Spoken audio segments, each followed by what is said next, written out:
Bismillahirrahmanirrahim.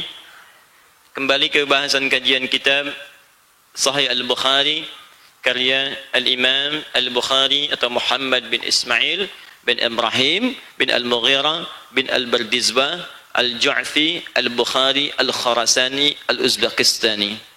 Baik, bab yang telah kita sampaikan di pertemuan lalu dari 97 pembahasan tentang kurikulum kehidupan, kita telah mulai antarkan dengan mukaddimah Kitabul Iman, kitab pembahasan tentang iman yang berisi petunjuk bagaimana meningkatkan iman kita sekaligus menjaganya agar tidak turun sesuai dengan persoalan kehidupan yang kita jalani. Sering ada pertanyaan, Ustaz, iman saya sering kali naik turun. Kalau sedang naik semangat ibadah, kalau sedang turun malas beribadah. Bagaimana cara saya naikkan dan saya jaga supaya tidak turun? Maka Imam Al-Bukhari telah mengumpulkan rumus dari Nabi, dimasukkan dalam kitabnya, ditempatkan dalam urutan yang kedua, diberi nama Kitabul Iman. Kita teruskan pembahasan yang lalu, dan hari ini saya spesial akan buatkan bagan di papan tulis tentang rumusan dari hadis-hadis yang kita pelajari ini, seperti apa gambarannya, supaya nanti paham, oh ini loh 57 hadis ini maksudnya ke sini. Dan nanti kalau teman-teman bisa buatkan, tuliskan, itu lebih bagus, karena syarah yang akan saya sampaikan belum tentu ditemukan di beberapa buku-buku yang jadi referensi kajian. Ya. Bismillahirrahmanirrahim. Ini yang kemarin kita bahas, saya baca ulang untuk meneruskan. Babu qaulin Nabi sallallahu alaihi wasallam. Bab penjelasan tentang sabda Nabi sallallahu alaihi wasallam, atau bisa juga dibaca dalam i'rab bab qaulun Nabi sallallahu alaihi wasallam. Hadza babun, hadza mubtada, babun khabar. Qaul di sini badal. Kalau kita baca babun artinya penegasan. Yang akan saya terangkan di sini adalah sabda Nabi sallallahu alaihi wasallam. Dan Imam Al-Bukhari menulis kalimat menggunakan dhammah dibandingkan menggunakan kasrah. Beliau tidak katakan babu qauli, tapi babun qaulun Nabi sallallahu alaihi wasallam. Seakan-akan beliau ingin katakan bukan babnya yang penting, tapi sabda Nabi yang harus kita perhatikan. Maka di sini saya akan jelaskan tentang sabda Nabi sallallahu alaihi wasallam, buniyal islamu ala khamsin, yaitu tentang pokok-pokok keislaman yang ada 5 pokok. Yang ini telah kita bahas di pertemuan-pertemuan yang sebelumnya. Ini saya mau tunjukkan Imam Al-Bukhari dengan kalimat ini menunjukkan bahwa beliau itu pakar di bidang bahasa juga. Dia bukan cuma ahli hadis. Ya, bahasa Arab pun paham. Jadi kalau saya katakan bahasa Arab paham, bukan bisa berbahasa Arab, ingat. Kalau bisa berbahasa Arab, jangankan manusia, beo Kelapa Gading, bawa ke Mekah, ajarin bahasa Arab 3 hari, lancar dia. Kosakata kumpul, asal banyak vokab bisa. Assalamualaikum, waalaikumsalam. Kaifa haluk? Alhamdulillah bikhair, alhamdulillah bikhair. Ahmad, aina anta, aina anta. Paham dia, ngerti. Jadi kalau cuma bisa bicara, jangankan manusia, hewan diajarin yang memungkinkan dia bisa bicara, dia akan bisa.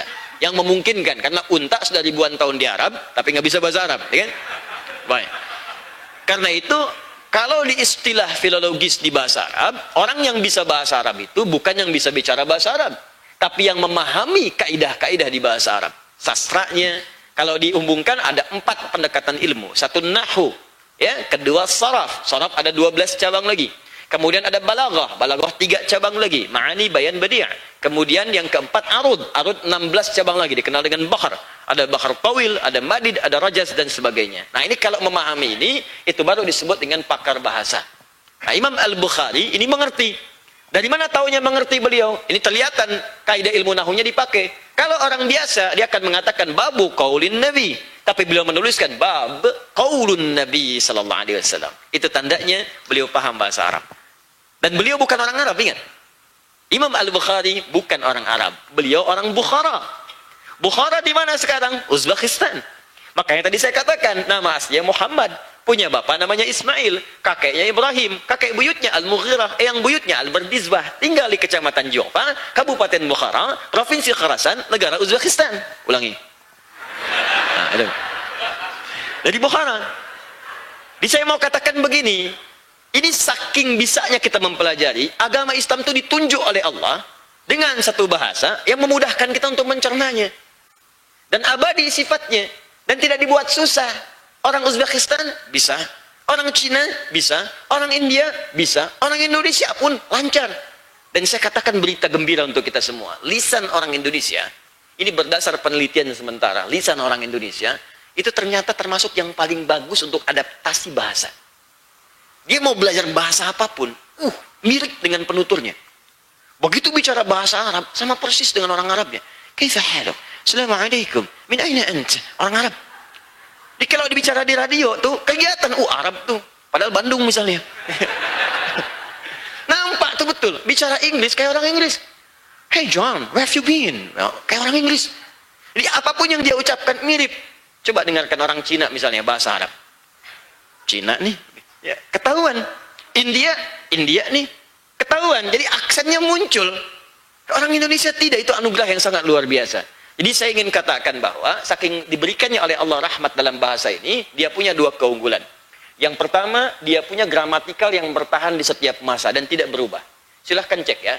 Itu alif, ba sampai ya, dari zaman Abu Jahal sampai yang sekarang, ya, itu nggak berubah. Silahkan cek. Silahkan cek. Zaman jahiliyah sampai sekarang, itu alif sampai ya nggak berubah. Buktinya bacaan Quran nggak ada yang pernah berubah. Anda pernah dengar nggak? Misalnya ada Quran edisi revisi, ada? Tidak ada. Alif lam mim dari dulu sampai sekarang, alif lam mim. Al-Baqarah. Alif lam mim tulisannya sama dengan Alam Nashrah, tapi bacaannya bisa beda. Alif lam mim, alam lain. Dulu nggak ada harakat, tapi nggak ada perubahan. Coba lihat bahasa-bahasa lain, ada penyesuaian. Ejaan yang disempurnakan. U lama, oe, u baru, u. Ye lama, j. Ye baru, ye. Ada penyesuaian.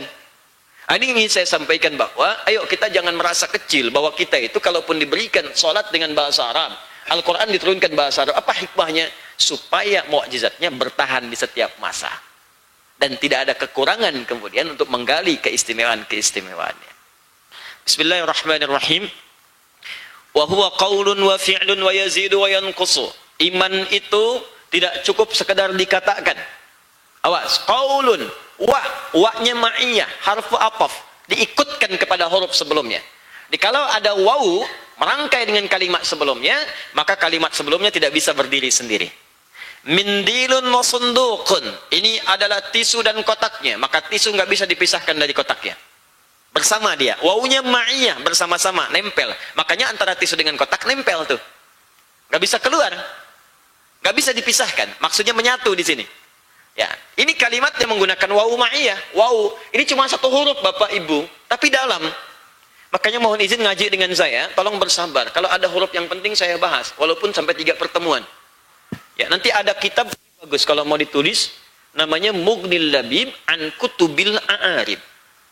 Mughnil Labib an Kutubil A'arib, karya Ibnu Hisham Al-Ansari, 3 jilid. Itu menerangkan makna dari setiap huruf-huruf bahasa Arab. Yang huruf makna. Alif ada sekian huruf. Ba ada sekian makna.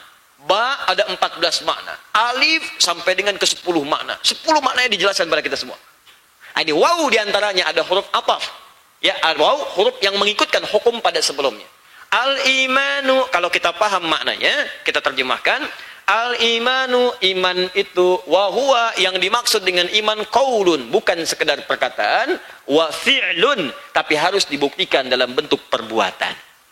Jadi kalau Anda mengatakan asyhadu an la ilaha illallah wa asyhadu anna Muhammad Rasulullah, Anda beriman kepada Allah Subhanahu wa taala. Dikatakan qaulun dengan perkataan.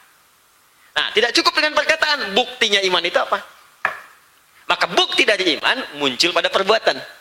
Karena itulah Allah turunkan pada kita perbuatan-perbuatan dalam bentuk ibadah untuk menunjukkan bukti keimanan kita. Apa bukti imanmu? Ibadah. Maka Allah turunkan perintah sholat. Allah nggak butuh dengan sholatnya. Allah nggak butuh dengan puasanya. Allah tidak butuh dengan bacaan Qur'annya. Yang butuh itu kita untuk membuktikan kita beriman. Sebab kalau nggak kita buktikan dengan perbuatan itu, iman kita dipertanyakan. Apa bedanya orang beriman dengan yang belum beriman? Kelihatan pada perbuatannya. Karena itu setiap kalimat iman dalam Al-Quran, sering saya katakan, akan bersanding dengan perbuatan. Perbuatan dalam bahasa Arab, amal namanya. Kalau amal itu perbuatan diisi oleh iman, maka otomatis akan baik. Baik itu dalam bahasa Arab, yang disukai oleh Allah, salih namanya. Maka muncul istilah amal salih. Bismillah. Saya tuliskan sebentar ya. Saya bikin petanya di sini. Al-iman. Makna iman sudah saya terangkan di pertemuan yang lalu. Iman dari kata aman itu sudah selesai. Teman-teman bisa rujuk kembali tayangan yang telah lalu. Ya. Satu, saya turunkan tabelnya pelan-pelan. Saya bikin supaya mudah untuk dipahami. Pertama, dasar iman itu qaul. Perkataan.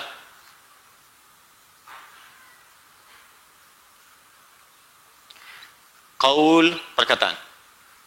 Wujudnya bentuknya syahadat. Syahadatain. Ya, syahadatain itu satu untuk Allah, kedua menetapkan Rasulullah Muhammad SAW Rasul terakhir.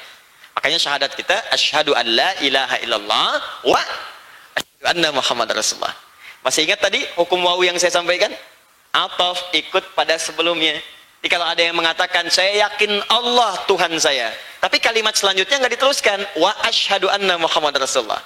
Dia nggak yakin bahwa Nabi Muhammad Rasul terakhir, maka syahadatnya tertolak. Nggak sempurna. Maaf, ada syarat ujian masuk perusahaan, mesti nilainya 2. Dua-duanya mesti lulus.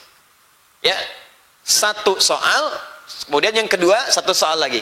2 ini mesti lulus. Kalau dua-duanya nggak lulus, cuman satu saja jawabannya benar, maka dia tidak dianggap lulus. Kalau dua-duanya salah, tidak juga dianggap lulus. Mesti dua-duanya benar. Orang bersyahadat unsurnya 2, makanya disebut syahadatain. 1, menetapkan Allah sebagai Tuhan yang layak disembah dan dipertuhankan, tidak ada Tuhan yang lain. Yang kedua, cara beribadah menyembah kepada Allah ini membuktikan Allah adalah Tuhan, maka mengikuti tuntunan Nabi Muhammad SAW sebagai Rasul terakhir. Paham? Jika ada orang mengakui Allah sebagai Tuhannya, tapi bukan Nabi Muhammad sebagai Rasulnya, maka syahadatnya tertolak. Jelas? Saya mengakui Allah sebagai Tuhan, tapi nabinya Asep, berasal dari Sukabumi misalnya. Nah, bukan. Tidak. Awas hati-hati, karena di Jawa Barat sekarang tiap bulan muncul nabi baru. Betul, saya tidak bercanda. Saya diskusi dengan MUI Jawa Barat, muncul nabi baru hampir tiap bulan. Awas hati-hati ya. Ini termasuk mohon maaf. Saya Tuhannya sama-sama Allah. Saya mengakui Nabi Muhammad adalah Rasul, tapi bukan yang terakhir. Yang terakhir namanya Ahmad misalnya. Hah? Jelas ya? Atau yang terakhir namanya Fulan. Tidak. Sepanjang ada kalimat demikian, maka syahadatnya muncul persoalan di sini. Jelas? Oh, saya tidak mengakui semuanya. Maka jelas itu bukan Muslim. Dia tidak beriman. Saya mengakui Allah adalah Tuhan yang terakhir. Terakhir. Tuhan yang awal. Awal dan akhir. Tidak ada Tuhan selain Allah. Benar. Awal, akhir. Selesai. Tidak ada Tuhan selain Allah. Dan saya mengakui Nabi Muhammad adalah utusan Allah. Rasul yang terakhir. Benar. Sampai sini. Tapi saya pun mengakui bahwa ada orang maksum selain Nabi di akhir zaman. Tetap. Karena sifat maksum itu hanya melekat kepada Nabi. Jadi kalau Anda mengatakan ada manusia maksum, ini Anda mengatakan ada Nabi baru selain Nabi Muhammad SAW. Jelas? Ini harus paham ya. Ini kaidah dasar. Ulang.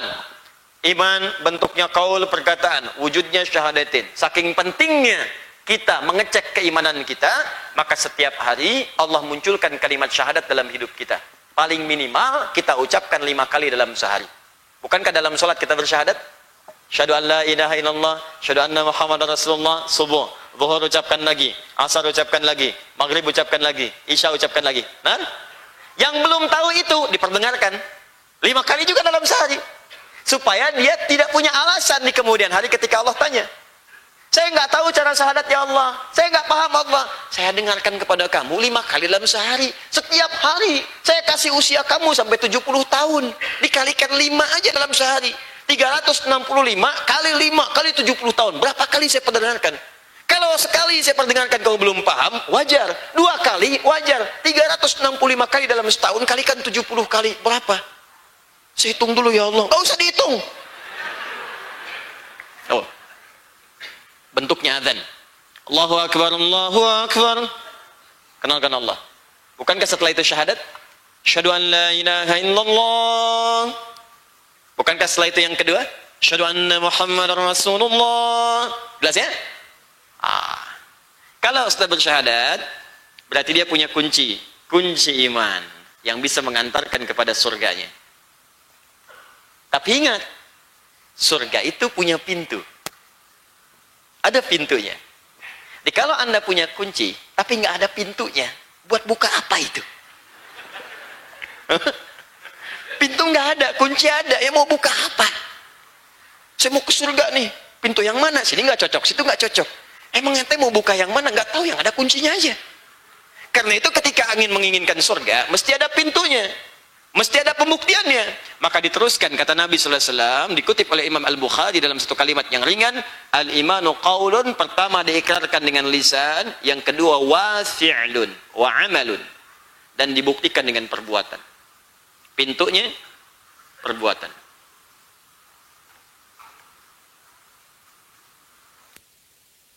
Maka amal perbuatan ini memiliki dua arti, dua aspek yang paling utama. Satu, sebagai pembuktian iman kepada Allah Subhanahu wa taala, membuktikan apa yang kita katakan. Pembuktian dari iman.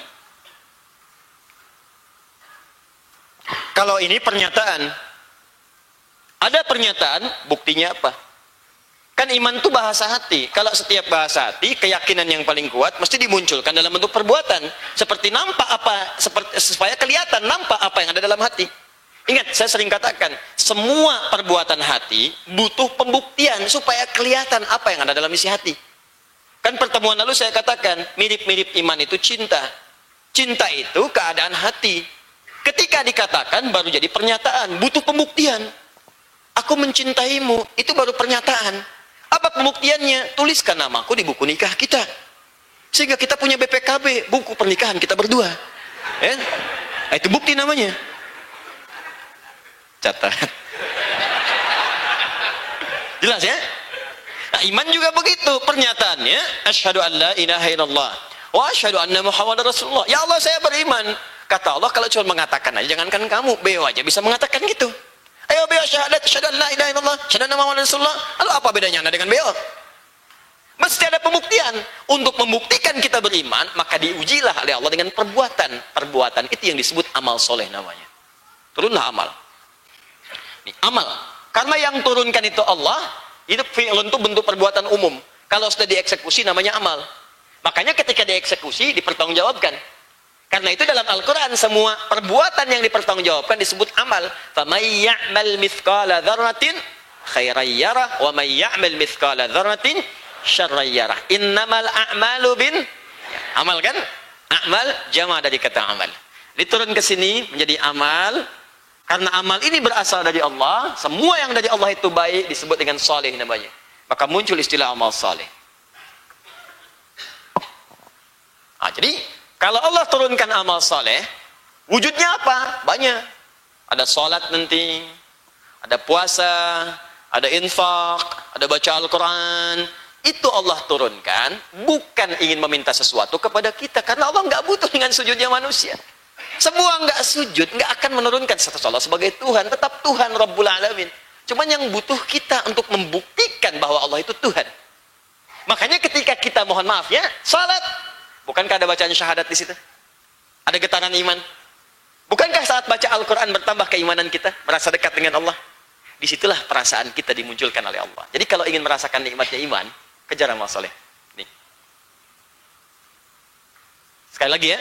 Kalau ingin merasakan nikmatnya iman, apakah iman itu masih kita miliki atau tidak, dan nikmat tidak memilikinya, maka kejar amal soleh.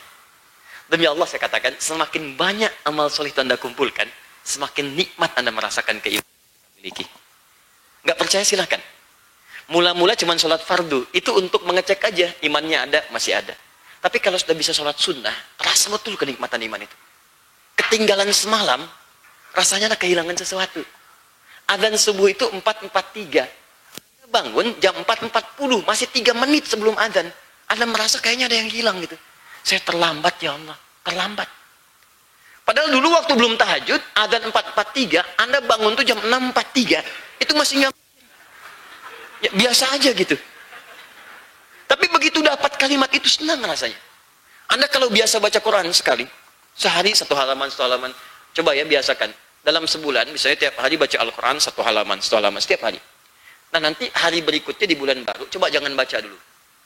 Demi Allah saya katakan, sampai malam hati Anda akan gelisah. Hati Anda pasti. Ada yang belum Anda kerjakan. Ada yang hilang yang sebelumnya Anda dapatkan. Itulah iman Anda.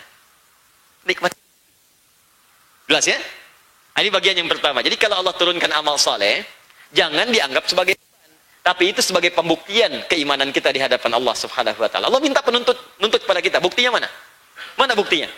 Karena itu buktikan kepada Allah, dan pembuktian paling hebat itu datang di awal waktu. Makanya Nabi sangat senang kalau ada orang sholat di awal waktu. Senang. Kenapa? Ini menunjukkan bahwa imannya itu senantiasa di-upgrade, tinggi statusnya. Tinggi. Coba lihat tuh, mau pernikahan, penghulu datang awal waktu. Anda datang di awal waktu. Calon pengantin, CPW, CPP datang di awal waktu. Saksi di awal waktu. Nikahnya pun bisa di awal waktu. Enak. Semuanya nyaman gitu. Coba Bu, Ibu pilih mana? Diberi uang belanja di awal waktu atau di akhir waktu? Awal. Anda yang di perusahaan gajian kan senang di awal dari dikasih kan? Sampai. Nah, ketika diberikan di awal, mustahil diberi di awal kalau catatan pekerjaan Anda tidak baik. Kalau pekerjaan kita baik, diberikan, bahkan Anda nggak minta pun dipersembahkan. Demikian iman. Yang kedua, ini yang paling penting. Mohon izin. Amal soleh sebagai pembuktian iman, ini juga sebagai pengantar kepada pintu surga. Karena itu dalam Al-Quran dan hadis, pintu-pintu surga seringkali digambarkan dengan amal-amal saleh. Sini. Ada pintu yang dimasuki orang puasa, namanya Ar-Rayyan. Bukankah puasa amal saleh? Ya kan? Baik, ada pintu tahajud. Bukankah tahajud amal saleh? Ada pintu sedekah. Bukankah sedekah amal saleh? Di pintu-pintu surga seringkali diwujudkan dalam bentuk amal saleh. Karena itu kalimat surga pertama dalam Al-Quran ketika disebutkan dibuka dengan kalimat iman dan amal saleh. Buka Quran surah kedua Al-Baqarah ayat ke-25. Saya mulai pelankan bahasanya di sini. Quran surah kedua ayat ke-25. Paling kanan sebelah atas di pojok. Wa basyiril ladzina amanu wa 'amilus shalihat anna lahum jannatin tajri min tahtihal. Berikan kabar gembira pada orang beriman yang dia bisa membuktikan imannya dengan amal saleh. Maka kami siapkan bagi mereka itu surga-surga yang sangat indah, yang mengalir segala keindahan di bawahnya. Pengen apapun kami berikan. Bahkan kami hadirkan hal yang pernah belum mereka dapatkan di dunia dan kefikiran sampai ke surga. Wa utubihi mutasyabiha. Kami berikan persis yang mirip serupa. Keluar dari sini, mau masuk ke Masjid Nurul Bahri, melihat ada orang yang jualan susu murni. Begitu mau dibeli, belum kesampaian karena puasa. Keluar dari masjid, sudah habis. Maghrib, ingat, begitu buka meninggal. Wah, masuk surga, begitu masuk pertama kali kepikiran, susu murni, kelapa gading jauh. Sling! Wa utubihi mutasyabiha. Diberikan yang serupa dan tidak pernah beda. Ya Allah, pedagangnya mana? Celing! Samping. Karena itu, ini belum selesai. Maksud saya begini, secara psikologis, kalau mengerjakan amal soleh ingin mudah, yang dibayangkan jangan beban dan kewajiban, yang dibayangkan pintu surganya. Surga. Jadi kalau ada panggilan begini nih, gini, misal, bentar lagi nih, 1 jam ke depan, lebih sedikit, akan ada panggilan. Allahu Akbar, Allahu Akbar. Ya Allah, pintu surga. Ada kotak lewat tuh, lewat, geser. Ya Allah, pintu surga. Makanya dikotakin, waktu ditulis pintu surga. Isi baru geser gitu. Jelas, bukan mobil-mobilan tuh, geser kan? Baik. Jadi kalau kita bayangannya begitu, menyikapi amal tuh enak. Bahkan kalau perlu tambah. Baru selesai kita salat zuhur, ada sunnah nggak? Ada, saya kejar. Saking pengen cepatnya buka pintu itu. Baru baca 5 ayat, ya Allah, takut pintunya belum stabil. Ya, tambah lagi 10 ayat, 20 ayat, 30 ayat. Kita kumpulkan bareng-bareng. Jadi kalau kita melihat seperti itu amal soleh itu akan dinikmati. Dan iman itu rasanya enak. Itu yang disebut dengan halawatul iman. Nanti kita akan lihat halawatul iman. Tanda nikmatnya iman. Tapi kalau cuma jadi beban dan nggak paham konsep ini, nggak kelihatan, apalagi yang paling aneh, yakin meninggal, tapi nggak punya persiapan. Itu orang aneh itu. Demi Allah saya katakan aneh. Aneh dan aneh. Ajaibnya, pengen masuk surga, ya pengen masuk pintu-pintunya, tapi bekalnya nggak dibawa, kan aneh. Jadi kalau kita sadar dengan apa yang akan kita kerjakan sekarang, jadi mohon maaf ya, Coba sekarang semua amalan bayangkan itu peluang kita untuk ke surga. Itu poinnya, itu kuncinya. Dan itu pintunya. Jelas sampai sini? Baik, alhamdulillah. Teruskan. Saya hilangkan sebentar supaya saya bisa bikin bagan ke sini ya. Nah. Jangan, supaya saya teruskan ya. Supaya saya teruskan. Nanti kalau dibalik iman jadi nami ya. Bismillah. Jadi saya ulangi sekali lagi. Maaf ya, maaf, izin sekali lagi. Kalau ada Anda sedang bekerja, tiba-tiba ada panggilan dari pintu surga. Allah sampaikan, Allahu Akbar, Allahu Akbar. Ingat, ini ada amal saleh. Ini pembuka saya. Kalau Anda masih ingin nunda, tenang aja lah. Sebentar lagi kan masih panjang. Ingat, bagaimana kalau wafat? Anda tinggalkan dunia itu. Dunia itu kalau bukan meninggalkan Anda duluan, maka kita yang meninggalkan dunia duluan. Kalau bukan kita yang tinggalkan, dunia yang tinggalkan kita duluan. Ya. Teruskan. Sambungkan. Tapi dalam rangka memaksimalkan iman itu, membuktikan pernyataan kita iman dengan perbuatan itu, kata Nabi, kadang-kadang tidak stabil. Banyak faktornya. Yazidu wa yantaqis. Teruskan. Wa huwa yazidu wa yantaqis. Tapi dalam pembuktiannya, dalam prakteknya, hampir orang-orang itu tidak stabil dalam menunaikannya. Yazidu, kadang-kadang dia naik, yazid. Wa yanqus atau yantaqis, kadang-kadang dia turun. Ini bahasa Nabi nih. Dirangkum oleh Imam Al-Bukhari. Awas, kalau Nabi yang katakan, sekali lagi, pasti terjadi. Kalau ada hidayat yang sampaikan, bisa ditinggalkan. Tapi kalau Nabi yang sampaikan, pasti terjadi. Saya mau tanya pada Anda, lihat sini. Ini iman. Ingat, kalau naik, amal solehnya kencang. Kalau turun, amal solehnya pasti juga akan menurun. Saya mau tanya pada kita semua, apakah pernah mendapati orang yang kadang imannya naik, rajin ibadahnya? Ada. Apakah pernah mendapati orang yang kadang kelihatan malas ke masjid? Tahajud gak mau bangun. Pernah dapati itu? Bukan cuma iya, mungkin kita. Mungkin kita pelakunya gitu. Ya. Subuh udah naik, kalau naikin ke masjid berjamaah, kenapa zuhurnya jadi sendirian? Itu sederhana loh Pak. Zuhurnya jamaah di masjid lagi. Kenapa kemudian asarnya kita turunkan levelnya? Sudah nggak berjamaah, sholatnya sendirian, nggak di masjid lagi. Coba berapa tuh turunnya? Satu, berjamaah, lebih baik daripada sendirian. Yang kedua, jamaahnya di masjid. Zuhur naik kepada asar, kita turunkan. Sudah nggak berjamaah, nggak di masjid juga, 2 level turun. Sendirian, nggak ada jamaah, masih di masjid, bagus, terlambat namanya. Tapi nggak apa-apa, masih di masjid. Berjamaah, nggak di masjid, turun dikit, nggak di masjid, tapi masih berjamaah. Tapi ada yang menurunkan total, sudah nggak di masjid, nggak berjamaah, turun total. Yazid wa yanqus, masih sholat, alhamdulillah. Ada yang nggak berjamaah, nggak di masjid, nggak sendirian, nggak sholat. Dan paling hebat, ngaku beriman. Itu paling dahsyat. Ya, ya betul. Cita-cita surga Firdaus deh. Itu yang paling repot. Yazid kadang naik. Dah, saya bikin bagan. Lihat sini. Yanqus kadang turun. Naik ke atas. Nah, perhatikan pertanyaan. Perhatikan pertanyaan, kata Imam Al-Bukhari, di bab ini saya akan bahas bagaimana cara menyatakan iman yang baik. Apakah sekedar dikatakan di lisan, asyhadu an la ilaha illallah, asyhadu anna Muhammadar Rasulullah, cuma di lisan. Tapi mohon izin ya, maaf, yang akan dibahas di sini bagaimana cara mengungkapkan itu di lisan sehingga sampai ke dalam hati. Ada orang yang mengucapkan di lisan tapi nggak sampai ke hatinya. Apa bedanya Ustaz? Kalau iman diucapkan dari lisan sampai ke hati, maka hati akan mendorong seluruh perangkat tubuh untuk beramal soleh.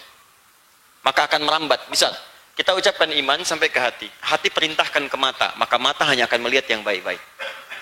Karena itu ayat mata dalam Al-Quran dibuka dengan kalimat iman. Itu laki-laki Quran surah 24 ayat 30, untuk perempuan ayat 31. Qul lil mu'minina yaghuddu min absarihim. Katakan pada pria-pria beriman, jaga pandangan. Jadi imannya menjaga pandangan dia dari hal yang buruk. Kalau masih ada iman, akan diarahkan. Ini, lihat yang ini, yang itu jangan. Lihat yang ini nggak boleh. Wa qul lil mu'minati yaghuddna min absarihinna. Katakan pada perempuan yang merasa punya iman, ini yang dilihat, ini nggak boleh. Lisan, coba dibuka dengan iman juga. Quran surah 49 ayat 11. Ya ayyuhalladzina amanu la yashar qaumin qaum. Hai para manusia yang beriman, laki-laki perempuan. Kalau ada iman, maka iman itu akan menjaga lisan dari perbuatan tercela. Jangan saling mencela. Makanya kalau ada orang beriman sedang mencela, pasti ada problem dalam imannya. Ya ayyuhalladzina amanu la yaghtab ba'dukum ba'dha. Hai orang-orang beriman, jangan gosip. Makanya kalau ada orang beriman masih gosip atau bahkan bikin acara gosip, itu artinya imannya bermasalah. Ada persoalan. Paham ya? Baik, naikkan ke sini. Naikkan sini, fokus. Jadi ketika kita ungkapkan kalimat ini, bagaimana caranya sampai ke dalam hati? Ustaz, apa pentingnya ini? Turun ayat Quran surah ke-49. Ayat ke-14. Karena ada di zaman Nabi, orang yang mengucapkan kalimat syahadat, kalimat iman di lisannya, cuma nggak sampai ke hati. Karena nggak sampai ke hati, maka hatinya tidak bisa membimbing tubuhnya untuk beramal soleh. Dari ujung kepala sampai ke kaki. Qalatil a'rabu amanna. Ada orang Arab Baduy di zaman jahiliyah awal-awal masa Islam berkata kepada Nabi, kami telah beriman. Qul lam tu'minu, turun ayat langsung dari Allah, katakan Muhammad sallallahu alaihi wasallam, lam tu'minu, kalian belum serius imannya. Walakin qulu aslamna walamma yadkhulul imanu fi qulubikum. Tapi cukup katakan kami baru masuk Islam, baru syarat masuk Islam itu syahadat. Cuman imannya nggak nyampe ke dalam hati. Jadi kalau ada orang sekarang mengaku beriman, Islamnya ada di KTP, tertulis KTP-nya Islam, tapi sholat tidak mau, puasa tidak berkenan, dengar suara adzan marah-marah, itu mohon maaf, Anda telat. Orang jahiliyah sudah duluan. Makanya turun ayat ini untuk mengingatkan, jangan sampai terjadi lagi di masa depan. Bagaimana cara memperbaiki itu? Maka dirumuskan oleh Imam Al-Bukhari. Ini caranya. Nanti di dalam bab ini akan ada pembahasan bagaimana mengucapkan syahadat langsung ada getaran ke dalam jiwa. Kan saya kasih bocoran ya. Ini rahasia ya di antara kita nih. Sahabat Abu Bakar itu, kalau Nabi nggak usah dibahas karena levelnya terlampau tinggi. Saya ingin contohkan sesuatu yang kita tidak bisa mengelak gitu. Ya, alhamdulillah. Sahabat Abu Bakar itu saking tingginya imannya, baru takbir saja, takbir sudah bergetar tangannya. Saya sering sampaikan kisah ini. Saking pahamnya dengan kalimat itu. Sahabat yang muda Ali bin Abi Thalib radhiyallahu taala anhu karramallahu wajhah, itu baru dengar suara adzan sudah gemetar tangannya. Ketika ditanya kenapa Anda sampai begitu? Apa jawab sahabat Abu Bakar? Jawab sahabat Ali radhiyallahu taala anhu, kata Abu Bakar, perhatikan kalimatnya. Saya khawatir ketika lisan mengucapkan Allahu Akbar, tapi hati ini pernah merasa besar dalam kehidupan. Jadi nggak sama antara lisan dengan hati. Lisannya Allahu Akbar, tapi mohon maaf, perasaan mengatakan saya ini merasa besar dibanding yang lain. Lebih unggul dibanding teman-teman yang lain. Lebih hebat dibandingkan kawan di kantor. Lebih luar biasa dibanding pasangan. Lebih dahsyat, lebih punya segalanya dibanding yang lain. Takut lisan mengucapkan Allahu Akbar, hatinya lain. Coba Anda bayangkan. Ali bin Abi Thalib ketika mendengar kalimat itu, kata Ali apa jawabannya? Saya khawatir diturunkan satu kalimat ini, yang kalau gunung mendengarnya, saking tak kuatnya, takut kalau salah menerimanya, hancur dia itu. Hancur dengan mendengar itu. Saya yang zalim ini masih sanggup menerima dan berketetapan kepada Allah untuk beramal soleh. Nanti kita akan bahas ini. 2, bagaimana beramal yang benar, yang bisa membuktikan benarnya iman. Karena ada orang yang lisannya semangat beriman, ibadahnya juga semangat, cuman sayang cara ibadahnya salah. Karena ibadahnya keliru, ini menunjukkan pula imannya belum sempurna.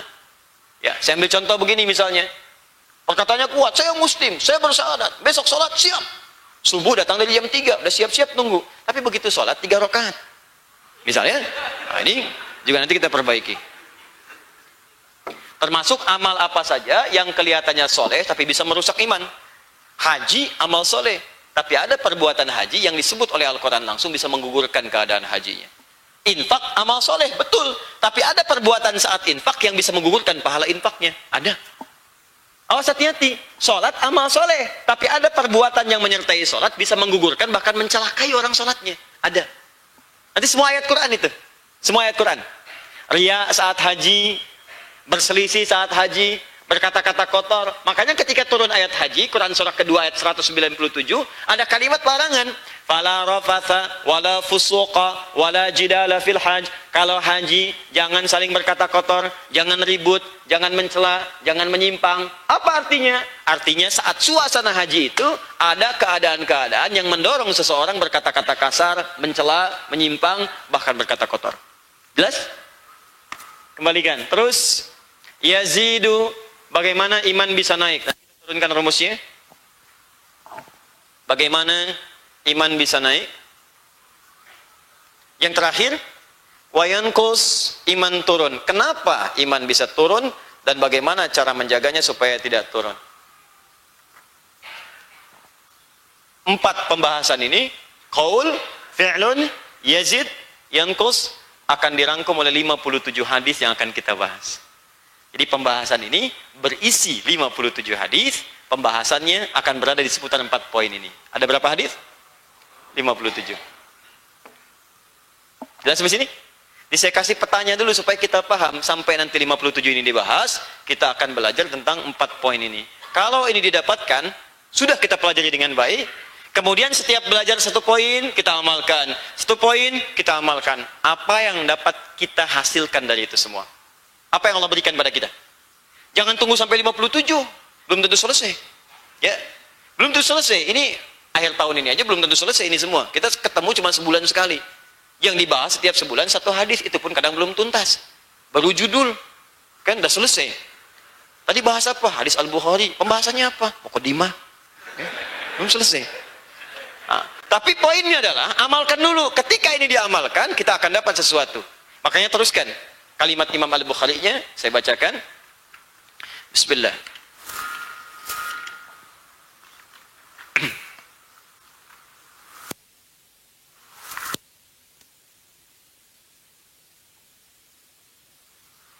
Qala Allah Ta'ala, Allah Subhanahu wa Ta'ala berfirman. Saya teruskan. Maksud Al-Imam Al-Bukhari, iman itu perkataan, perbuatan, bisa naik, bisa turun. Kita akan bahas dalam uraian hadis-hadis Nabi dalam kitab saya berikut ini. Jika Anda mampu mengamalkan ini semua dengan baik, maka perhatikan jaminan dari Allah Subhanahu wa Ta'ala. Ini jaminan dari Allah. Apa yang Allah berikan? Liyazdadu imanan ma'a imanihim. Quran surah Al-Fatah, Quran surah ke-48 ayat yang keempat. Liyazdadu imanan ma'a imanihim. Maka kata Allah Subhanahu wa Ta'ala, liyazdadu. Orang-orang yang mampu menerapkan ini semua, maka mereka akan mendapatkan tambahan imanan ma'a imanihim. Iman mereka akan dikuatkan oleh Allah, mendapat penambahan iman dari kekuatan iman yang sebelumnya. Jadi kalau kita belajar bab ini, kemudian setiap pembahasan kita amalkan, kata Imam Al-Bukhari, hal pertama yang akan kita dapatkan dari Allah adalah penguatan iman kita. Iman semakin kuat. Nah, kalau iman semakin kuat, apa yang kita dapatkan? Teruskan lagi ayatnya. Maka kemudian teruskan Quran surah Al-Fatah masih di ayat yang sama, ayat yang keempat. Wazidnahum huda. Maka kami akan tambahkan kepada mereka tambahan hudan, hidayah. Yang pertemuan lalu saya dapatkan, saya uraikan. Atau dikuatkan di Quran surah Maryam ayat ke-76. Ya. Wa yazidullahu alladhina ihtadaw huda.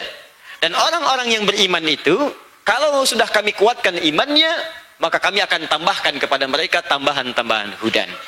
Tabelnya teruskan lagi ke atas. Ya, saya jadikan imannya ke pinggir kanan supaya lebih mudah untuk kita lihat. Saya hapus. Ini iman, al-iman. Ini ke bawah. Lihat fokus. Iman, qaul, fi'lun, 1, 2, 3, yazid, naik. 4 turun, yankus. Kalau kita kerjakan pembahasan ini dengan baik, kita ucapkan sampai ke hati, dari hati turun jadi amalan, dari amalan kemudian naikkan ke kita, naik imannya, ya. Dengan naik ini kita jaga supaya tidak turun. Kalau sudah ini kita kerjakan dengan baik, maka hal yang pertama Allah sampaikan dalam Al-Quran, tadi Quran surah ke-48 ayat yang keempat, orang yang sering beramal soleh, menjaga imannya, maka kami akan tambahkan kekuatan iman mereka. Imannya semakin kuat. Iman semakin kuat. Kalau iman semakin kuat, apa yang terjadi pada diri kita? Apalagi yang Allah berikan kepada kita? Maka turun lagi ayat yang selanjutnya, perhatikan kalimatnya, wazidnahum huda. Maka kami akan tambahkan kepada mereka hudan. Saya pernah sampaikan di pertemuan lalu, hudan jamak dari kata hidayah. Hidayah itu bisa berarti solusi dari masalah yang sedang dihadapi.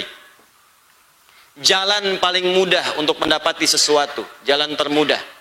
Makanya ketika kita katakan tunjukkan jalan yang lurus, ihdinas siratal mustaqim, karena lurus cenderung mudah dibandingkan dengan yang berkelok. Ya, solusi dari semua persoalan, jalan termudah, langkah untuk meraih kesuksesan, hidayah. Langkah untuk meraih kebahagiaan, hidayah. Kalau kita gabungkan hidayah, hidayah, hidayah, hidayah, jamak, maka jamak dari kata hidayah namanya hudan. Nah, orang-orang yang cenderung meningkatkan imannya, mengerjakan amal soleh untuk meningkatkan imannya, semakin kuat imannya, semakin Allah permudah untuk mendapatkan hudan. Jadi kalau ada masalah, cepat selesai, karena solusinya Allah turunkan. Saya ulang ya, orang kalau semakin kuat imannya, jangankan masalah kecil, masalah besar pun gak akan pengaruh bagi dirinya. Saking dekatnya dengan Allah. Gak mungkin Allah turunkan ini pada saya kalau saya gak sanggup. Dia sadar, walaupun ayatnya gak hafal, tapi iman dia memberitahu kamu sanggup, walaupun dia bukan penghafal. Kalau dia penghafal, langsung turun ayatnya, la yukallifullahu nafsan. Gak mungkin Allah uji kamu kalau kamu gak sanggup. Kamu yang sanggup, bukan orang lain. Semakin kuat, semakin tinggi lagi, langsung turun lagi, pasti akan selesai. Semua masalah pasti akan tuntas. Kalau dia penghafal, ayatnya muncul, inna ma'al usri yusra. Setiap ada kesulitan, pasti ada kemudahan. Kalau bahasa psikologinya, pasti selesai nih. Pasti selesai. Nggak ada masalah yang nggak selesai. Muncul. Itulah sebabnya kita diminta sholat, teman-teman.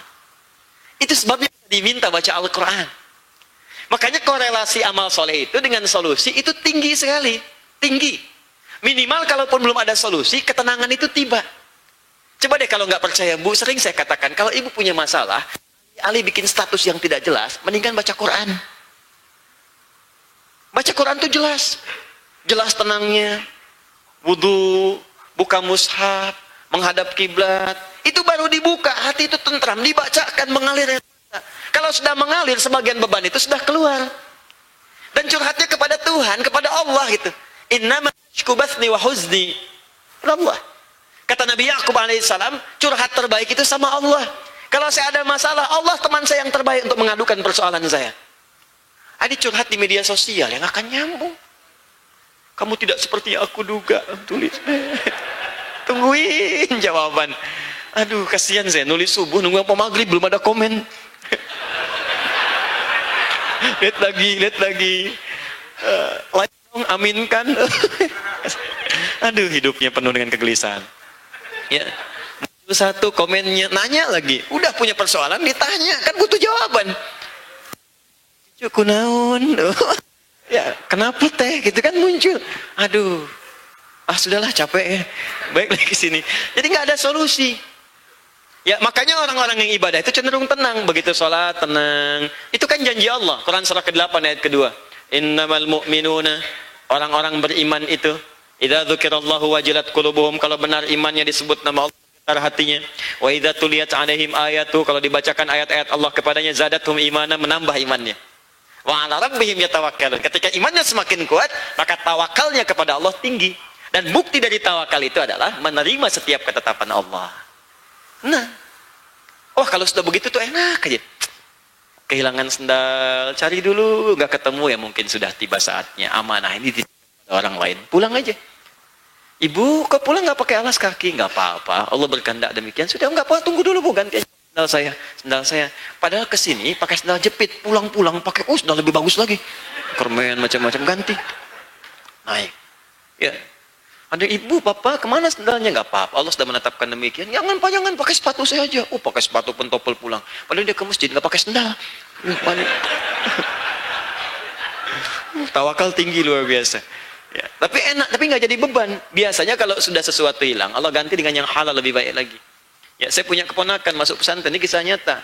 Datang ke pesantren, hari pertama udah dapat pembekalan, dia tauhid, udah bagus kan. Hari kedua, sendal hilang. Sendal jepit padahal. Begitu hilang, cari nggak ketemu. Hari selanjutnya dia beli lagi. Masya Allah. Teman-teman tahu, dia gembok sendalnya. Ini nyata, digembok. Apa yang terjadi? Hilang dengan gemboknya. Ini nyata, benar. Hari ketiga, dia beli sendal lagi. Dia tuliskan, bertakwalah kepada Allah. Ini anak SD lulus, sudah masuk pesantren, belum paham. Dia tulis di sendal, bertakwa kepada Allah. Awet sendal. Awet. Dia kan sering tuh kamar mandi apa, kan kena air kan, hilang. Begitu hilang tulisan, hilang sendal. Dia akhirnya nggak beli lagi. Sudah tawakal kepada Allah. Masuk, begitu masuk masjid keluar, tiga-tiganya sendal yang hilang itu ketemu lagi. Plus dengan pelakunya, siapa yang pakai.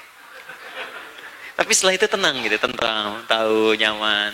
Di kadang-kadang, maaf ya, musibah itu ketika datang tidak selalu harus merepotkan, mungkin untuk meningkatkan iman kita supaya bertambah amal soleh kita. Kadang harus dipaksa supaya iman semakin kuat. Kadang orang itu kalau sedang syukur, maaf ya, banyak misalnya kenikmatannya, dia itu nggak sadar dengan mendekat kepada Allah. Saking banyaknya nikmat, lupa dengan tahajud, lupa dengan sholat, lupa dengan puasa, lupa dengan Al-Quran. Karena itu dalam beberapa kasus kadang sering harus dipaksa supaya iman meningkat semakin kuat, diberikanlah musibah. Bukankah saat ada musibah rajin kemudian tahajudnya? Ya? Gaji macet, belum gajian, kan? Lampu gelap, tuh, kan? Proyek hilang sebagian, pohon sengon nggak tanggung jawab, gitu kan? Oh, tanya, bisa. Ya, capek kita, malam kan tahajud. Berdoa, semua orang minta ya Allah, ya Allah, ya Allah, baca Quran. Ya kalau nggak ada begitu, ya nggak meningkat ketakwaan kepada Allah. Besok mau ujian, ujian kan? Begitu mau ujian, bukankah malamnya tahajud? Bukankah banyak berdoa? Bukankah banyak baca Al-Quran? Kalau nggak dikasih begitu, nggak datang. Makanya muncul hadis, nanti kita akan lihat dari 57 itu. Innallaha idza ahabba 'abdan ibtada. Allah itu kalau cinta kepada seorang hamba, hal pertama yang akan diberikan adalah akan diuji orang itu. Bukankah ketika diuji dia rajin ibadah? Bukankah ketika rajin ibadah imannya kuat? Bukankah kalau imannya kuat solusi datang? Bukankah kalau sudah solusi datang yang lain nggak akan ngaruh? Kadang-kadang ujian kecil itu diberikan supaya Anda bisa mengatasi yang besar di kemudian hari. Ini kalau yang sekarang aja nggak bisa ngatasin, bagaimana dengan yang besok? Berharap-harap yang tinggi, yang kecil aja nggak selesai. Berharap-harap dapat yang besar, yang kecil aja nggak bisa mengatasi. Bagaimana kita bisa mendapati itu? Oke, jangan takut teman-teman sekalian. Mohon izin ya, mohon izin sekali lagi. Kalau Allah minta kita sholat, kerjakan. Kalau ada sunnah, buru itu. Al-Quran, ambil itu. Baca, hafalkan segalanya. Nanti kalau sudah ada di puncaknya, Anda akan dapatkan kenikmatan, kemudahan hidup yang Allah berikan ini. Ini poinnya. Dan kadang-kadang gini, dalam beberapa amalan tertentu, kadang belum hadir hudannya, tapi hati kita itu sudah nyaman. Contoh, saking nyaman itu, air mata itu sering mengalir gitu.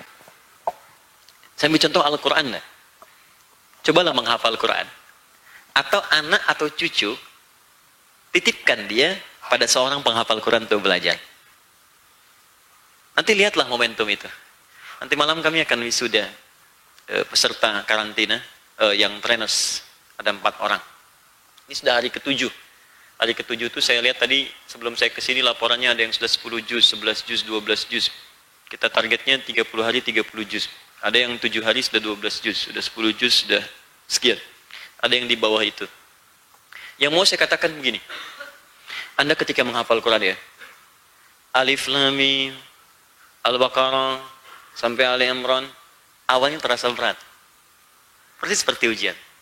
Tapi begitu selesai dan Anda mengucapkan surah An-Nas yang sebelum menghafal bahkan sudah Anda hafalkan, itu lisan Anda akan bergetar. Air mata akan mengalir. Begitu kalimat terakhir minal jinnati wan nas selesai dan Anda hatam hafalan Quran, demi Allah saya katakan, air mata tidak akan terbendung, Anda akan jatuh sujud. Padahal mungkin masalah itu ada dalam hidup, tapi nggak akan terasa. Saking nikmatnya. Atau bukan Anda yang hafal, tiba-tiba anak Anda telepon dari pesantren. Anda sedang masak, sedang di ruang tengah, Anda sedang di kantor bahkan. Lalu anak Anda yang kecil nelpon, yang bungsu mengatakan, ayah sedang apa? Ayah sedang rapat, nak. Ini sebentar ya, jangan sebentar ayah. Mau cuma kasih kabar aja. Apa, nak? Ayah, alhamdulillah, aku sudah hatam 30 juz. Saya katakan pada Anda akan cancel rapat Anda akan kejar anak itu sampai ke pesantren. Atau minimal Anda sujud saat itu. Dan Anda sudah lupa dengan semua persoalan di kantor. Yang ada itu, anak saya penghafal, anak saya penghafal, anak saya penghafal. Sudah. Setelah itu bukan pulang ke rumah Anda akan janjian dengan istri Anda, jemput anak Anda ke pesantren. Anda peluk, Anda cium, dan selebihnya, Allahu Akbar. Anda lupa dengan semua masalah. Itulah iman. Dan itu enggak ada. Coba di kepercayaan lain, agama lain. Enggak ada yang seperti itu. Kalau bukan mukjizat, kalau bukan firman Allah, mustahil. Dan sekarang sedang berlomba. Kalau bapak ibu nggak kerjakan sekarang, anak ketinggalan. Itu banyak sekarang penghafal Quran, anak kecil. Nanti mungkin saya bulan depan, kalau saya ada waktu dan kesempatan, saya bawa anak kecil 7 tahun, hafal Quran dengan nomor, dengan ayat, dengan posisi. Anda tanya, dia keluar Quran. Apa ya? Ada sesuatu yang kadang nggak harus pakai uang gitu. Dan itu indah, itu menghilangkan masalah. Jadi masalah itu lupa, tenang. Ya, mirip orang ketika di depan Ka'bah. Masalahnya semua hilang. Yang ada kenikmatan aja. Nikmat. Nah, ini ya. Jadi kalau kita belum bisa mencapai itu, minimal ambil ketenangan dengan ibadah. Ya wudu, sholat, daripada mengeluh untuk apa sih? Buka mushaf, baca. Ngeluhkan dunia itu nggak ada kerjaan. Dan dunia itu nggak akan berhentinya kalau dikeluhkan. Terus tambah beban. Sifat dunia itu begitu, kalau dikeluhkan nambah persoalan. Yang ada mendingan dibawa ke akhirat. Dunia akan ikut. Ya.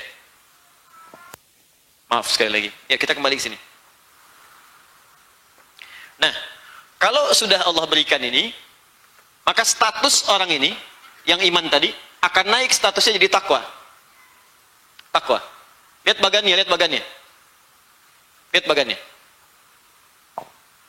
Tadi kan iman kan? Iman kita kuatkan dengan amal saleh. Kita naikkan, jaga supaya nggak turun. Lewat amal saleh. Maka kalau iman semakin kuat, Allah berikan hudan. Sudah? Baik, kemudian kalau hudannya itu sudah dapat, maka status yang iman ini akan naik jadi takwa nantinya. Puncak segala kebaikan.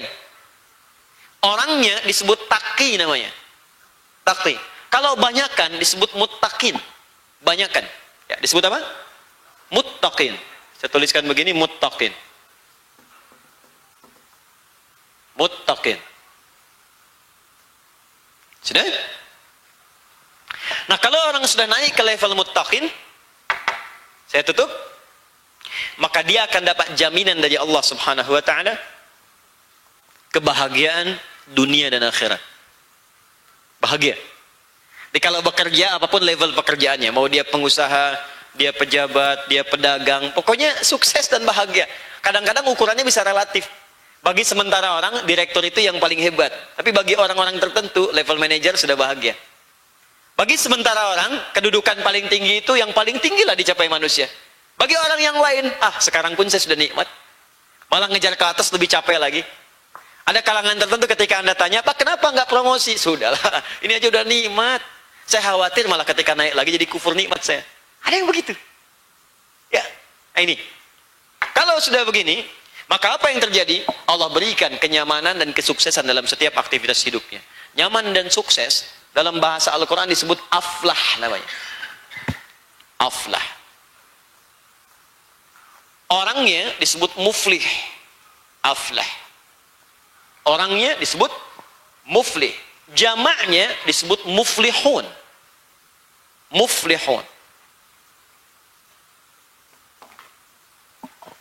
Saya ulang. Asalnya iman. Orangnya disebut mukmin.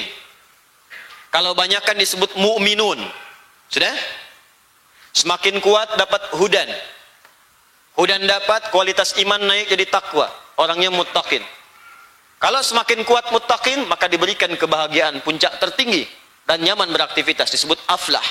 Orangnya disebut muflihun. Sekarang perhatikan keindahan rangkaian ayat Al-Quran. Ketika Anda menjadi mu'minun, maka target terbesarnya muflihun. Lihat. Di sini iman, orangnya apa tadi? Mukmin. Jamaknya mukminun. Target terbesarnya, puncaknya muflihun. Lihat. Mukminun dapat hudan, jadi muttaqin, muttaqun, kemudian targetnya muflihun. Sekarang perhatikan, buka Quran surah ke-23, ayat pertama. Di situ kata aflah disatukan kemudian dengan kata mukminun.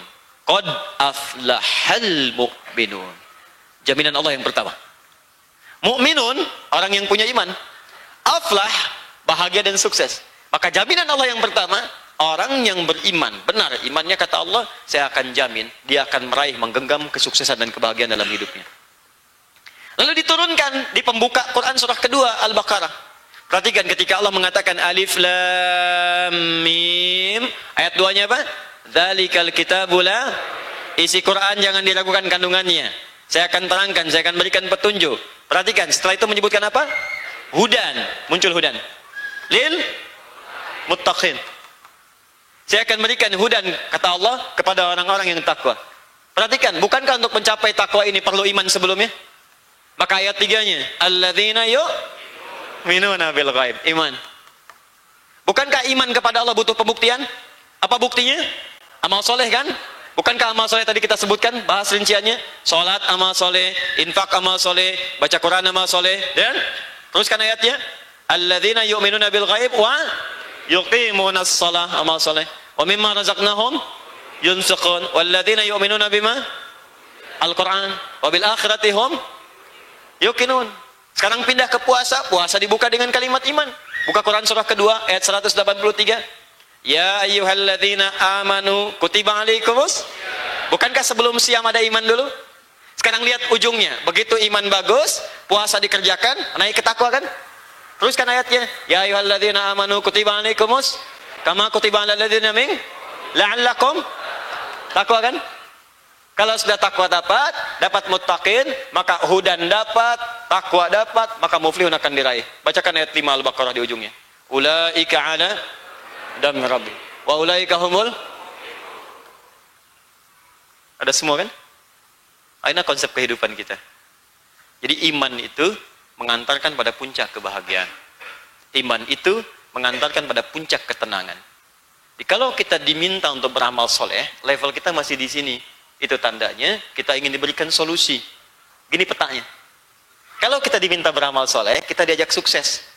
Makanya orang-orang dulu ketika akan sukses, mereka senang ketika dipanggil sholat. Karena bisa sujud minta dalam sholat. Orang-orang dulu ketika punya masalah, banyak orang tahajud malamnya. Bahkan banyak orang mengejar sholat seketika. Datang ke masjid, sholat 2 rakaat, minta solusi. Karena ayatnya ada. Buka Quran surah kedua, ayat ke-45. Wasta'inu bisabri wassalah. Kalau punya masalah, terima dengan sabar, kerjakan sholat. Tapi yang paling menarik, kalau ada yang belum yakin, imannya disebut oleh Allah. Buka Quran surah kedua, ayat 153. Paling kanan sebelah bawah. Quran surah 2, ayat 153. Ya ayyuhalladzina amanu, imannya dulu. Ista'inu bisabri wassalah. Ya ayyuhalladzina amanu ista'inu bisabri wassalah. Imannya disebutkan, diminta sholat. Di ketika kita minta sholat, ya kata Allah sholat, kita sholat kemudian, apa tujuan utamanya? Ista'inu, supaya minta solusi. Nih, udah. Makanya saat sholat kita katakan, iyyaka na'budu wa iyyaka nasta'in.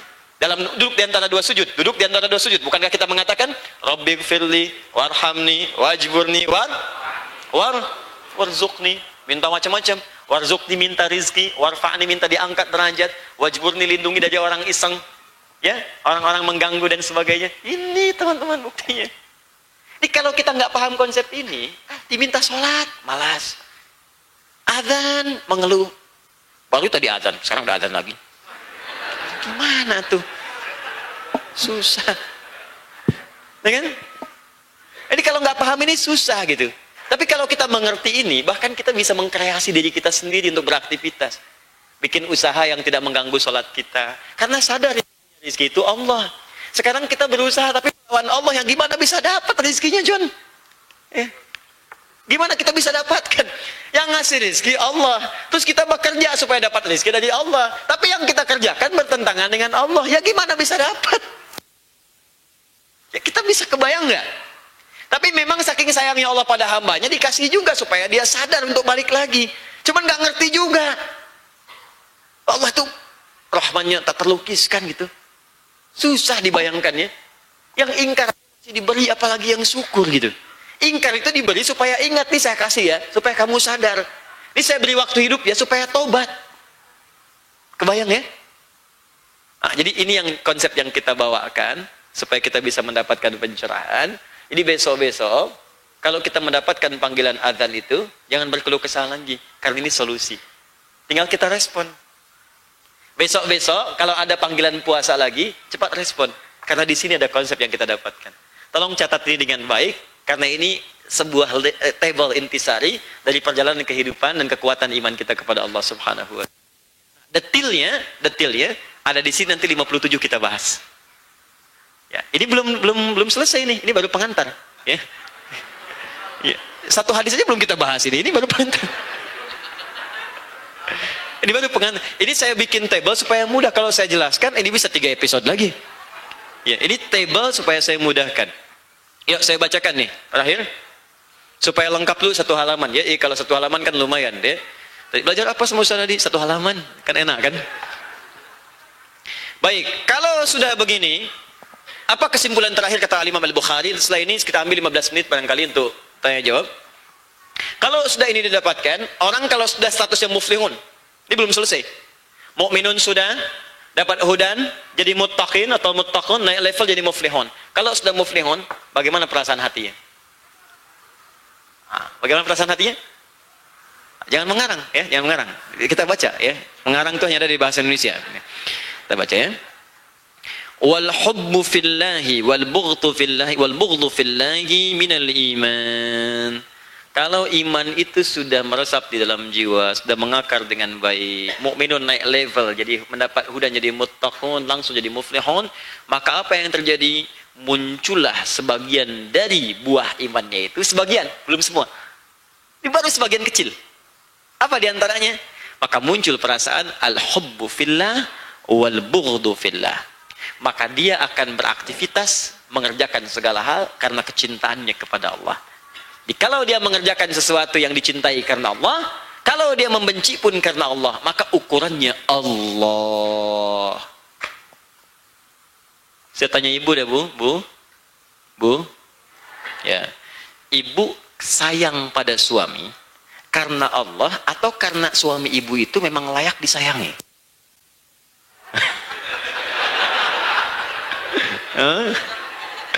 Karena Allah.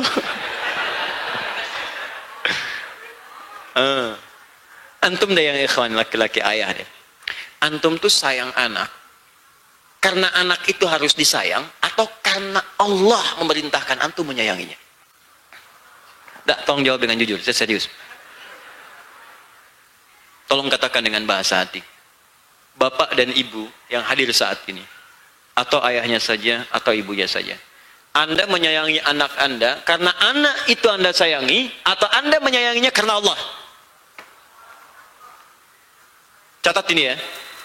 Kalau Anda menyayanginya karena Allah, maka Anda akan berbuat pada anak itu yang mendekatkan dia dengan Allah. Dan Anda tidak akan pernah memberikan satu hal yang menjauhkan dia dari Allah. Sekarang catat pertanyaan saya ini. Tajamkan dalam kepala Anda baik-baik. Kalau Anda katakan Anda menyayanginya karena Allah, di mana anak itu Anda sekolahkan? Apakah anak itu sudah Anda dekatkan dengan Allah? Salatnya, bacaan Qur'annya, talbiyahnya, kalimat thayyibahnya, tahmidnya, takdisnya, tasbihnya. Dan satu-satu kan dihisab. Dihisab. Enggak, tidak harus semua menjadi ustaz. Silahkan bangun bangsa kita yang kita cintai ini. Sekolahkan di ITB, di IPB, bahkan ada yang keluar. Silahkan mau ke Amerika, ke Inggris, ke Eropa. Tapi ingat, dimanapun dia berangkat, dekatkan dengan Allah. Titipkan sholatnya. Jaga. Karena akan ditanya. Kalau cuma Anda cintai karena lain dicintai, jangankan Anda yang nggak beriman pun, yang belum ada iman dalam hatinya, bisa mengerjakan itu. Silahkan lihat. Anda mandikan anak, yang nggak beriman pun mandikan anaknya juga. Anda beri hadiah, mereka pun beri hadiah juga. Anda berikan rumah, mereka pun berikan rumah juga. Jadi apa bedanya? Itu kan sederhana. Anda itu bekerja karena untuk menunaikan perintah Allah atau hanya sekedar mencari nafkah saja? Kalau iman kita semakin meningkat, maka hukum Allah akan hadir dalam jiwa kita. Anda tidak akan pernah menyentuh pekerjaan yang tidak Allah sukai. Anda tidak akan pernah menyentuh makanan yang tidak Allah ridai. Mustahil orang yang imannya kuat dalam jiwanya menyentuh sesuatu yang tidak Allah sukai. Tapi kan saya minum birnya pakai bismillah, Ustaz. Itu buruk. Mustahil. Anda berumah tangga itu karena Allah atau karena hanya ingin menjalin cinta? Kalau cuma ingin menjalin cinta melepas rindu, jangankan Anda yang nggak beriman pun menikah juga. Makanya ketika orang beriman itu menikah, kalimat pertamanya itu ayat Tuhan. Quran surah ke-30 ayat 21. Wa min ayatihi an khalaqalakum min anfusikum azwaja. Dan di antara yang mendekatkan seseorang, tanda yang mendekatkan seseorang kepada Allah. Ingat, ada ayat, ada alamat, itu beda. Kalau alamat, tanda yang mendekatkan seorang pada tujuan. Dari bahasa Arab, diserap ke bahasa Indonesia. Makanya Anda tanya, di mana alamat Masjid Nurul Bahri? Begitu tahu alamatnya, cepat sampai ke tujuan. Yang tak tahu, sulit dia. Ya, googling dulu, tanya Ustadz Google, ya, nyampe. Ya kan? Atau Ustadz Hawazi gitu kan? Nyampe, selesai. Tapi kalau tak tahu, sulit sampai dia. Nah, ada yang kedua, namanya ayat. Ayat itu nggak pernah disebutkan bahkan dalam bahasa Arab, kecuali tanda yang mendekatkan seseorang dengan Rabbul Alamin. Khalik, dengan Allah. Ayat. Makanya isi Al-Quran disebut ayat. Al-Baqarah berapa ayat? Ali Imran berapa ayat? Kenapa disebut ayat? Karena setiap Anda baca Al-Quran, lebih dekat hubungan kita dengan Allah. Ya, Quran surah 8 ayat 2 tadi. Innamal mu'minuna alladzina idza dzukirallahu wajilat qulubuhum. Orang-orang beriman itu kalau masih ada iman disebutkan nama Allah bergetar. Wa idza tuliyat alaihim ayatuhu. Dan kalau dibacakan kepada mereka ayat-ayat Allah, zadatum imana, menjadi lebih dekat, kuat imannya, wa ala rabbihim yatawakkalun, dan hubungan dengan Allah lebih kuat. Yang paling menarik, ayat rumah tangga dibuka dengan kata ayat. Kata para ulama, kalau ada isi Al-Quran dibuka dengan kalimat ayat, maka isinya harus mampu menjadikan pelakunya lebih dekat dengan Allah. Itu tujuan berumah tangga yang pertama bagi orang beriman itu, bukan hanya menyatukan diri, kasih antara suami dan istri, bukan. Tujuan pertamanya untuk membuat pasangan itu lebih dekat dengan Allah. Makanya status ibadahnya naik. Yang tadinya sering sendirian, sekarang berjamaah. Di rumah itu dinaikkan levelnya. Dari 1, cuma 10, jadi 27. Dikirim makmum seumur hidup. Suami imam, istri makmum kan? Naik levelnya. Itu sudah fitrah. Makanya setiap ada orang mau menikah, kalau dia muslim beriman, itu sering mencantumkan ayat ini di surat undangan. Kirim, tuliskan Rum 21, Rum 21. Cuman yang jadi persoalan, yang diundang suruh baca, yang ngundang nggak baca. Jadi kalau ada yang sudah berumah tangga belasan tahun, puluhan tahun, belum menjadikan dirinya dekat dengan Allah, itu pasti ada yang salah dalam rumah tangganya. Ya, turun ayat Quran surah 66 ayat ke-6. Qu anfusakum wa ahlikum. Jaga diri dan keluarga, jaga diri keluarga. Keluarga dari neraka. Keluarga. Gak pernah ada ayat mengatakan jaga diri dan tetangga. Gak pernah ada ayat mengatakan jaga diri dan kawan. Jaga diri dan keluarga. Karena keluarga yang pertama dihisab. Duh Pak, tolong Pak ya Bu ya. Gimana ya membahasakannya? Di kehidupan dunia saja ada kebakaran anak di rumah gitu kan. Dia teriak, "Mah, tolong Mah, Pak, tolong Pak, panas, panas, panas." Anda langsung teriak-teriak pengen nolongin. Dan minta pemadam kebakaran sana, tolong padamkan, tolong minta sana sini. Dia kekunci. Neraka itu lebih kuat gitu. Dan sudah nggak bisa apa-apa lagi. Jadi tolonglah. Ya, cari teman fillah. Cari yang mendekatkan diri dengan Allah. Kalau masih ada iman, Anda akan mencari begitu. Dan Anda nggak akan nyambung sama teman-teman yang menjauhkan dari Allah, terus nggak akan nyambung. Nanti Allah jauhkan sendiri. Promosi jabatan, nanti dari atas udah ngukur nih. Ini mah orang soleh, jangan dipaksain ke sini. Keuntungan dikit, dosa gede, balik. Nah. Gitu. Itu dari atas udah ngukur sendiri tuh, tangannya nggak bisa bergerak, pindahin, pindahin, pindahin. Udah. Makanya kalau kita semua jaga ya ini nilai dalam kehidupan, Allah akan antarkan. Cuma prinsip itu dijaga. Jadi kalau cari tempat, adik-adik, teman-teman, cari kuliah, cari kos-kosan, cari tempat yang mendekatkan diri dengan Allah. Cari dekat masjid, cari orang-orang baik, sehingga lingkungan terjaga. Antum di kantor, cari sama kawan yang mendekatkan diri dengan Allah. Minimal kalau azan nggak bisa ke masjid, berjamaah di situ bareng-bareng. Ya, musholla, salat bareng-bareng, syiar di situ. Ya, kemudian kirim pesan, bisa puasa sama-sama. Ya, ya tahajud call malamnya, sampaikannya tahajud macam-macam. Wah, itu indah gitu. Kalau nggak percaya silakan deh bikin grup di kantor, terus malam sebar ya panggilan tahajud call, bangun tahajud semua, masya Allah. Akhi, ayo tahajud. Akhi, kita ke surga sama-sama. Akhi, wah, ukhti ayo tahajud. Ukhti, ayo bangun. Wah, masya Allah. Sama akhwat ya, kalau antum sama aja. Ukhti ayo bangun kita tahajud, modus. Ya. Ikhwan, perempuan-perempuan, bangun. Kalau nggak percaya silakan nikmat. Wal bughdhu fillah, dan benci pun karena Allah. Jadi kalau orang benci karena Allah, membencinya nggak akan berlebihan. Ya, maaf ya, maaf. Allah semurka-murkanya pada Fir'aun. Tidak pernah menyebut namanya. Coba lihat. Allahnya langsung semurka-murkanya pada Fir'aun, tidak pernah menyebut namanya. Tapi yang disebut lakabnya, gelarnya, Fir'aun, dari kata Faraw, Raja Mesir. Ada dua pelajaran. Yang pertama, kalau ada orang berbuat salah, jangan dibuat kesalahan itu ditimpakan pada nama orangnya. Perbuatannya yang salah, bukan orangnya. Perbuatannya. Dirubah perbuatan itu, bukan mencela orangnya. Dikhawatirkan nanti ada nama yang serupa, tapi tidak berbuat perbuatan yang sama. Makanya diturunkan jadi hukum positif di kepolisian, di reskrim, di macam-macam, itu jadi inisial. Pelaku kejahatan itu inisialnya AM, SH, terus inisial. Kenapa? Supaya tidak menyinggung langsung ke namanya. Khawatir ada nama yang serupa, ternyata tidak melakukan perbuatan yang sama. Ketika disebutkan orang bisa protes. Oh, nama saya juga AM, Pak. Kan orang nyari kan semua. Tapi kalau inisial tidak, itu sifat. Ya, makanya kalaupun ingin membuat termasuk inisial, cari yang baik-baik. Kalau yang nggak baik, jangan disingkat. Ya, antum punya siapa? Misalnya ke Ustadz juga nggak. Sekarang banyak Ustadz singkatan. Ya, Ustadz Abdul Somad, Was, ya, silahkan. Kalau nggak ada aib, nggak apa-apa. Silahkan populerkan. Ustadz Adi Hidayat, Waha, boleh. Ustadz Bakhtiar Nasir, UBN, silahkan bebas. Tapi kalau kira-kira disingkat jadi nggak enak, ya jangan diterusin. Misalnya, Ustadz Yahya Kusmayanto, Uya-Kuya, misalnya kan agak lain tuh. Beda. Ya, jelas ya? Tanya.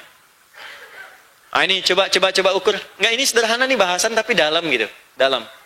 Benar nggak imannya kuat? Coba sekarang kalau makan, minum, betul nggak apa yang disenangi oleh Allah?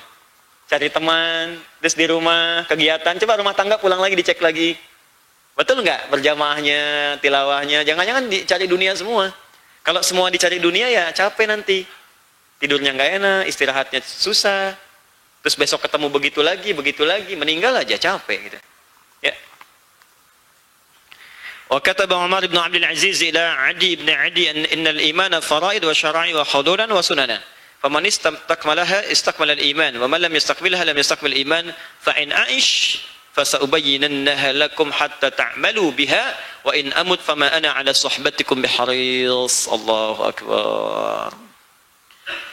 Ada orang menyebut khalifah kelima karena sifatnya sangat luar biasa. Umar bin Abdul Aziz. Umar bin Abdul Aziz. Ini disebut khalifah kelima setelah Ali bin Abi Thalib. Padahal masanya sangat jauh setelahnya. Karena sifatnya yang sangat mulia. Bukan sahabat, bukan.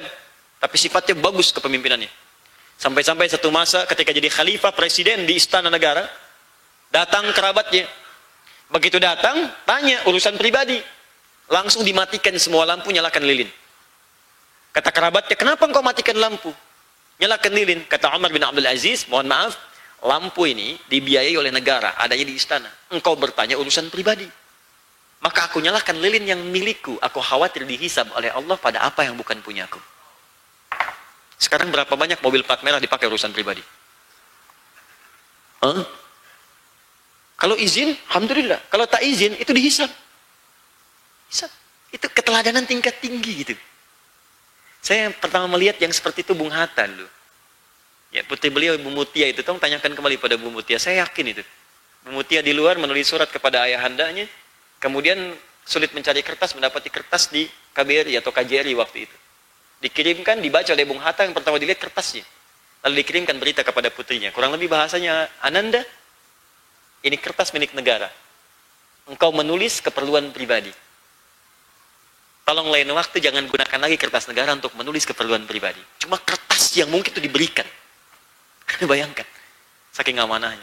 Saya sayang tuh, setiap bulan saya lewat Tanah Kusir, saya doakan tuh. Bung Hatta lewat. Kemarin saya dari Bukit Tinggi. Doa juga. Itu Masya Allah, kita rindu yang seperti itu. Dan kita semua, ustadznya, rakyatnya, semuanya. Kalau semua seperti itu, berkah negeri kita ini, Masya Allah. Itu Umar bin Abdul Aziz. Nah, beliau menulis kepada kawannya. Nih, perhatikan bagaimana kawan yang mencintai Anda. Perhatikan baik-baik. Yang diminta bukan dunia. Beliau menulis kepada seorang bernama Adi bin Adi.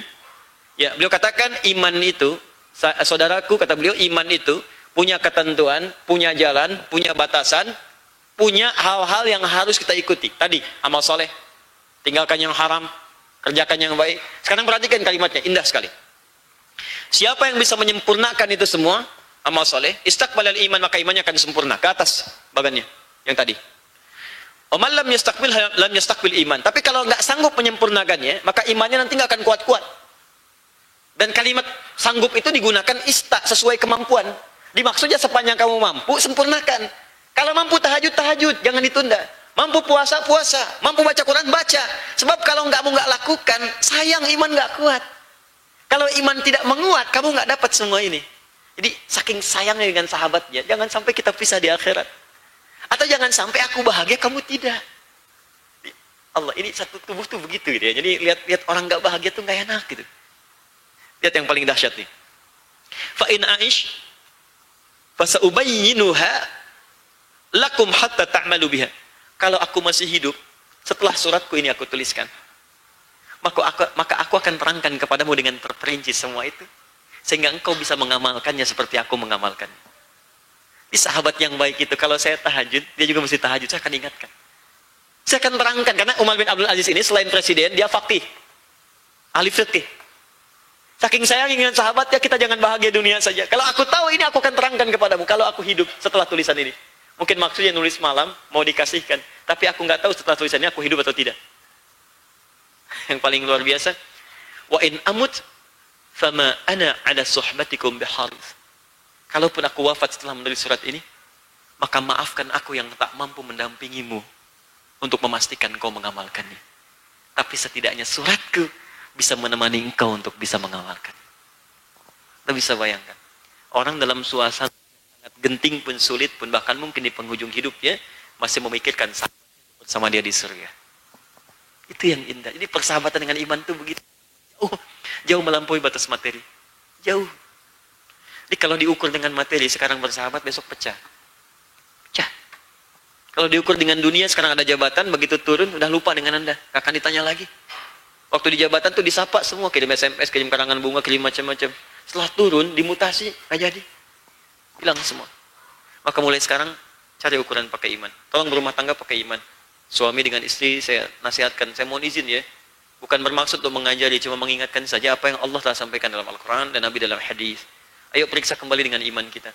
Sayangi istri, istri sayangi suami, saling menyayangi dan sayangi anak-anak kita karena Allah Subhanahu wa taala. Kalau sudah begitu, nanti Allah akan turunkan kemuliaan-kemuliaan yang diberikan pada orang-orang sebelumnya. Terakhir, wa qala Ibrahim sallallahu alaihi wasallam walakin liyatma'inna qalbi. Nabi Ibrahim juga pernah merasakan kenikmatan iman sampai mengatakan kepada Allah di dalam Al-Quran surah Al-Baqarah. Lihat di sini tertulis 77 salah, yang benar ayat ke-260. Ini salah ketik. Ya, paling kiri sebelah atas.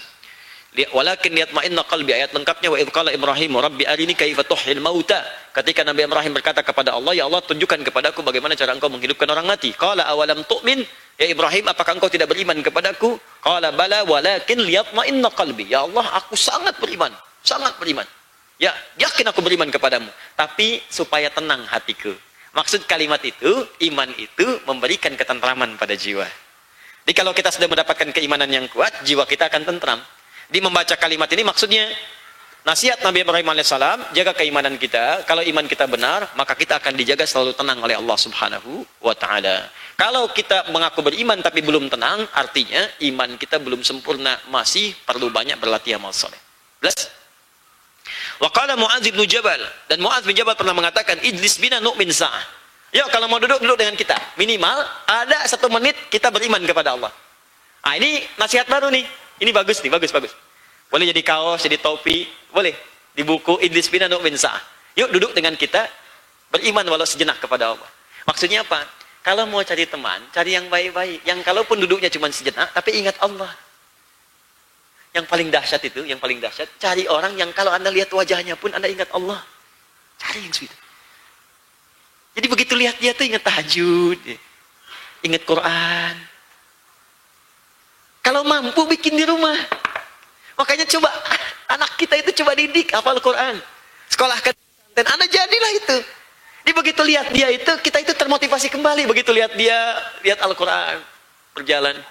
Lihat dia pengen cepat ke surga gitu. Ulama-ulama dulu itu kalau sedang misalnya futur, dia gelisah apa, itu minimal datang ke majelis ilmu ke ulama lain.